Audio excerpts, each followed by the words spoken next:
তো আজকে আমি লোটে মাছের ঝুড়ো বানাবো। তো চলো দেখে নেওয়া যাক। তো প্রথমে আমি একটা কড়াইতে কিছুটা তেল দিয়ে দিলাম। তো তারপরে দিয়ে দিলাম কিছুটা পেঁয়াজ, দিয়ে একটু লাল লাল হয়ে যাবে পেঁয়াজটা, তখন দিয়ে দেব আলু টুকরো টুকরো করে কেটে রেখেছিলাম। আলুটা দিয়ে একটু লাল লাল করে নেড়ে নেব। দিয়ে দেব হলুদের গুঁড়ো 1 চামচ, 1 চামচ লঙ্কার গুঁড়ো, 1 চামচ লবণ দিয়ে ভালো করে নেড়ে একটু লাল লাল হয়ে গেলে আদা রসুন একটু থেঁতো করে নিয়ে দিয়ে দেব। তারপরে দিয়ে দেব লোটে মাছগুলো ভালো করে ধুয়ে পরিষ্কার করে নিয়েছিলাম, দিয়ে দেব উপরে। তারপর কুচনো পেঁয়াজ উপর থেকে কিছুটা দিয়ে দেব।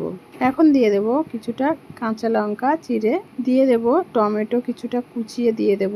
তারপরে ভালো করে নেড়ে ধনেপাতা কুচি দিয়ে আবারও ভালো করে নাড়তে হবে। তো এইভাবে নাড়তে নাড়তে একটু লাল লাল হয়ে যাবে, তখন নামিয়ে নেব।